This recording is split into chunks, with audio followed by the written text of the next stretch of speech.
All right, folks. Well, listen, I've got to go, but before I wait, I've been up here for an hour and a half. What the fuck? And I got to pee too. I do have to pee. So I got to go. But before I do, I want to talk about something briefly. So I can't speak for other comedians, but you know, when I put a set together, which takes a little bit of time, and I go out on tour, the last shows are always quite a bit different than the beginning shows. And that's because, you know, you can tell I'm pretty extemporaneous on stage. I riff a lot of stuff, and then bits will expand. I'll just have one kernel of an idea, and then I'll figure it out on stage. So I keep doing that. Then I don't want to do a 2-hour show, so I have to start dropping some stuff. And it changes. The set evolves and it changes.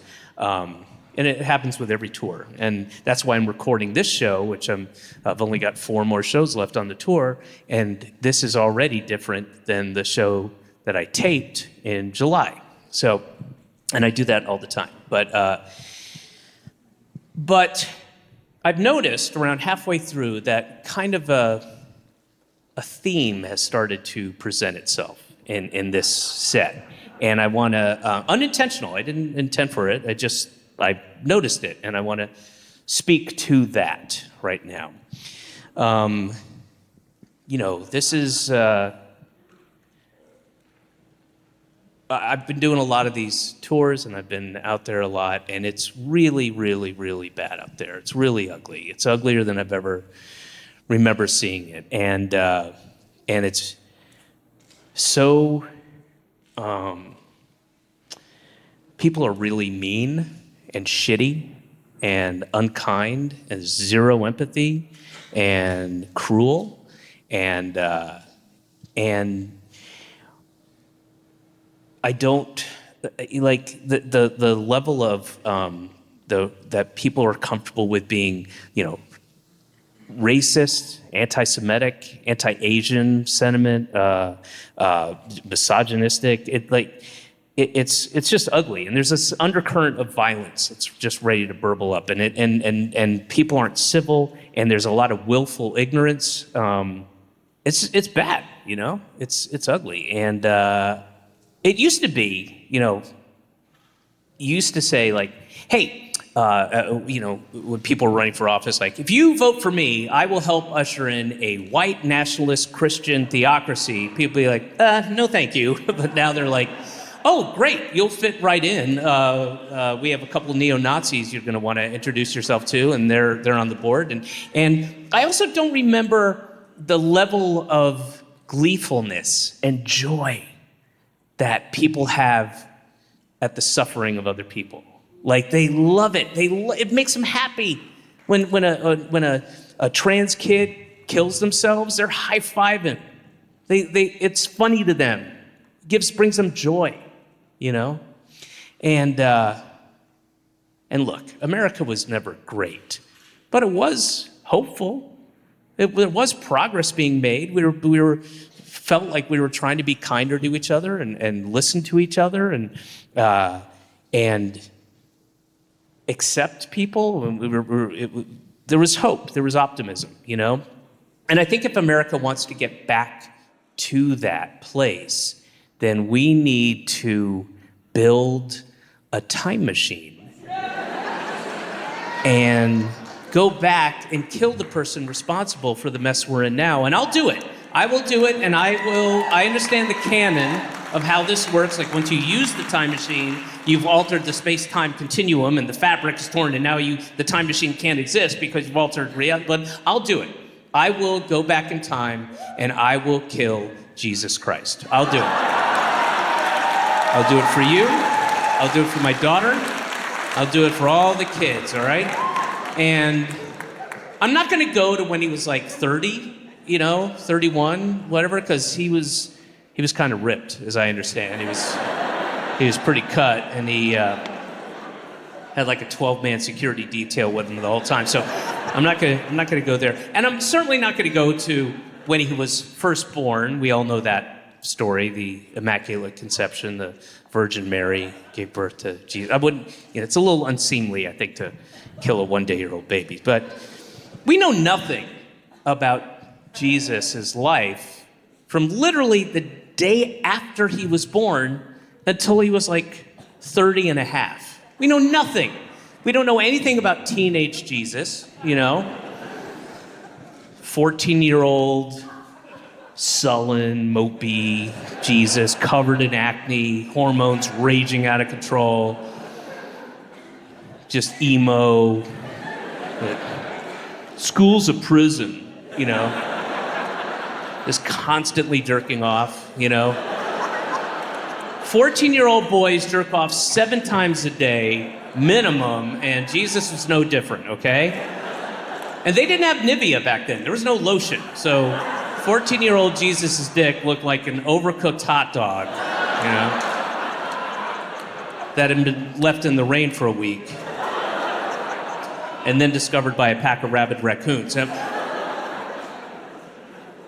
And we all know the story, beautiful, inspirational story of the virgin birth, when God so loved us that he implanted his seed inside the Virgin Mary and gave us his only son.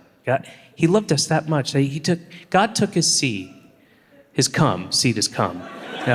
God took his cum and he put it inside the Virgin Mary. And here's the thing, he was everyone's God. Everyone on the planet's God. He's everyone's God. So he had to decide which cum he was going to put inside Mary, because he has thousands and thousands and thousands of different cums. So he had to sit there and go, oh, which cum should I put in the Virgin Mary? Should it be like Nordic or Indo-Asian or Aboriginal or Mayan or Namibian or Incan or Arapaho or... You know what? I'm gonna go with Jew.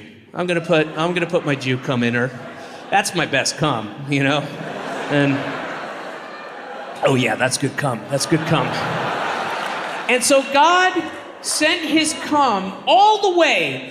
God is way in outer space. And he had to send, and there's no atmosphere up there, so he had to send his cum all the way down to planet Earth. But it just zipping through all these different galaxies and solar systems, but always maintaining an eternal temperature of 98.6 degrees Fahrenheit. Otherwise, it would degrade. So it had to speed up and slow down, because it always had to be 98.6 degrees Fahrenheit. And then it's avoiding planets and moons and asteroids and space dust, and then it finally gets through all the galaxies, gets to the Milky Way galaxy, and then finds its way into our solar system, and then gets to planet Earth and has to go through all the different atmospheres, because God loves atmospheres. So he gave us a whole bunch, so it had to go through the exosphere and the thermosphere and the mesosphere and the stratosphere and into the troposphere, and wait for the opportune time for Mary to go like this, and then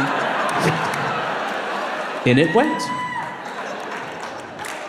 And then, because Mary is a human woman, she went through the 9-month gestation period that women go through, and Jesus, the Son of God, was growing in her belly.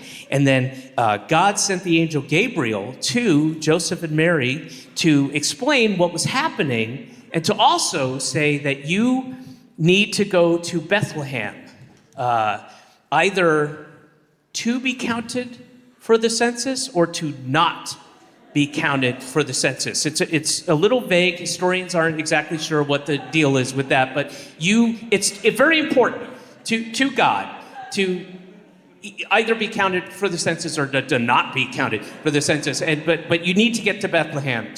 You got to go to Bethlehem. It's called the writer's device. Okay, just go to Bethlehem. So, and then Gabriel went up the chimney, and then Joseph put Mary on their donkey. Dinkles the donkey, that was the name of the donkey. It's in the Bible. So Joseph, Mary, and Dinkles the donkey went to Bethlehem. And we all know this part of the story. They got to Bethlehem, but there was no room in the inn. The inn, singular. There's no room at the inn. So they had to sleep in the manger. Now here's a question. 2023 years ago, what was the difference between a room at the inn and the manger? There's no difference. There's no difference. You're still sleeping on hay next to a goat, all right? They act like it's an Airbnb where the Wi-Fi went out. No. In fact, I'm sure when he found out they were going to be in the manger, Joseph was like, good, some fucking fresh air for once, good. And so they got some straw together, and Mary laid down, and she starts to go into labor. Mary started to go into labor, and they started timing her contractions, but they just had a sundial, and it was at night, so that didn't really work. But then she could feel the commotion. It's Jesus. Jesus is ready to come out. He's ready to come out. There's all kinds of stuff going on, but he's not coming out. And here's what they leave out of the story. But when God put his come into Mary, he forgot to do a very important, integral part of the process. He forgot to fuck Mary. So the hymen remained intact. So Jesus is trying to come out, but there's this wall of flesh, and he's kicking and screaming and crashing and clawing, and he can't get out, and it's traumatizing. It's absolutely traumatizing. Ask any Scientologist what happens in there. It will scar you for billions of lives. And it gave Jesus messed him up, gave him a complex, gave him a Messiah complex, and then finally, Mary sussed out what was happening and said, Joseph, I'm gonna hop back on Dinkles and I'm gonna take him around. We're gonna go triple speed, see if I can knock this little guy out. And then she did, tore her hymen, came back and squatted, and now she's starting to give birth to the Son of God. And here he comes, and he's covered, and there's a little bit of blood and placenta and shit. There's shit too, because that's also part of the birthing process. When you give birth through the vaginal canal, you lose control of your sphincter and your bowels, and there's shit. So here comes the Son of God, Jesus Christ, covered in shit, and they cleaned him off with some hay and some goat urine, and then. So I'm gonna go to Jesus when he was like 4, I think. And I'll dress appropriately so as not to arouse suspicion. I will bring something to distract the villagers. And I'll go, hey, check this out. It's called a Furby. And I'll take Jesus by the hand and go, hey, kiddo, I want to take you down to the river and show you something pretty cool. All right, listen, kiddo. This is very important for me to say, and it's very, very important for you to hear, okay? But you are a beautiful person with beautiful ideas, and you are all about peace and love, unconditional love. You're about charity. You're about selflessness. You're about celebrating diversity and equity and inclusion. You're a good man with beautiful ideas, all right? This is not about you, okay? This is about your fans. So we're gonna take everything and everything you do, and they will willfully, maliciously twist your words and for their own perverted sense of power. And everything they do and say is completely antithetical to everything you ever said or lived or wanted us to live like. And they will kill millions in your name. They will drive millions of others to suicide in your name. All right, Boise, thank you so much. Thank you, guys. I will see you all next time. Thank you. Thank you guys very much. And thank you again to Sean Patton. Sean Patton. Thank you, Boise. I'll see you all next time.